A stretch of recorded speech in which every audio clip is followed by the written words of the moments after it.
बंगाल विधानसभा चुनाव में कुछ ही महीनों का वक्त बचा है, जिसे देखते हुए सभी पार्टियों के बीच सियासी घमासान तेज हो गया है। इस बीच AIMIM अध्यक्ष असदुद्दीन ओवैसी ने भी बंगाल में चुनावी बिगुल फूंकने की तैयारी कर ली है। ओवैसी की नजर बंगाल में मुस्लिम वोट बैंक पर टिकी है।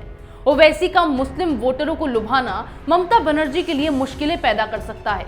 दूसरी तरफ ममता ओवैसी की चुनावी रणनीति बीजेपी के लिए फायदेमंद भी साबित हो सकती है। देखिए रिपोर्ट। बंगाल में विधानसभा चुनाव से पहले मचे सियासी घमासान के बीच AIMIM अध्यक्ष असदुद्दीन ओवैसी ने वोटरों को लुभाने के लिए अपना दांव खेलना शुरू कर दिया है। ओवैसी मुस्लिम वोटरों वाली सीटों पर अपनी नजर टिकाए हुए हैं, जिसके चलते उन्होंने अपनी जनसभाएं शुरू करने से पहले पार्टी पदाधिकारियों के साथ एक महत्वपूर्ण बैठक की। मीटिंग में 27% मुस्लिम आबादी वाले राज्य में पार्टी की मजबूती को लेकर विस्तार से चर्चा हुई। तो वहीं दूसरी तरफ बंगाल में बीजेपी के लिए साजिश रच रही ममता बनर्जी भी मुस्लिम वोटरों को लुभाने का कोई मौका नहीं छोड़ रही हैं। लेकिन ओवैसी का इस बार बंगाल चुनाव में आना ममता के लिए खाई पैदा कर रहा है, क्योंकि ओवैसी कई राज्यों में मुस्लिम वोटरों पर पकड़ बनाते हुए दिखाई दिए, जिससे महाराष्ट्र के बाद बिहार में उनके खाते में कई सीटें गईं और अब ममता के सामने वो पूरी बुलंदी के साथ मैदान में उतर रहे हैं, जिससे ममता बनर्जी की मुश्किलें काफी बढ़ सकती हैं।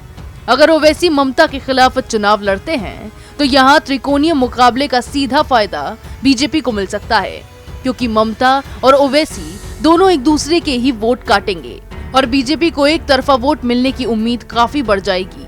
लेकिन सभी पार्टियों के खिलाफ ओवैसी काफी मजबूती से मैदान में उतरने की कोशिश कर रहे हैं। पश्चिम बंगाल में पहली बार चुनाव लड़ने जा रही AIMIM महत्वपूर्ण सीटों पर ही फोकस करेगी। माना जा रहा है कि ओवैसी की पार्टी मुस्लिम बहुल जैसे मुर्शिदाबाद, मालदा, उत्तर दिनाजपुर और कुछ अन्य सीटों पर अपने उम्मीदवार उतारेगी। राजनीतिक विश्लेषकों का कहना है कि 294 विधानसभा सीटों वाले राज्य में मुस्लिम समुदाय 120 सीटों पर महत्वपूर्ण भूमिका निभाता है, तो किसी भी पार्टी को जीत हासिल करने में मुस्लिम वोट बैंक काफी सहायक साबित होगा।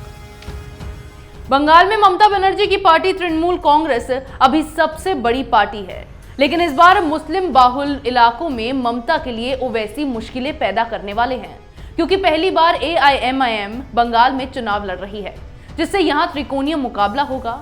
ममता और ओवैसी के आमने सामने होने से इसका सीधा फायदा बीजेपी को ही हो सकता है। तो दूसरी तरफ ममता जिन सीटों पर जीत की उम्मीद लेकर बैठी हैं, अब उनकी उम्मीदों को तोड़ने के लिए ओवैसी उन्हीं सीटों पर तैयारी में जुट गए हैं। इसी तरह की खबरें मैं आपके लिए लाती रहूंगी, तब तक के लिए बने रहिए हमारे साथ। अगर आपको हमारा वीडियो पसंद आया हो तो इसे लाइक करें, हमारे चैनल को सब्सक्राइब करें और हाँ, बेल आइकन दबाना ना भूलें, ताकि आप तक हमारे वीडियो की नोटिफिकेशन पहुंचती रहे। आप अपना सुझाव हमें कमेंट बॉक्स में दे सकते हैं। हमारे साथ जुड़ने के लिए शुक्रिया।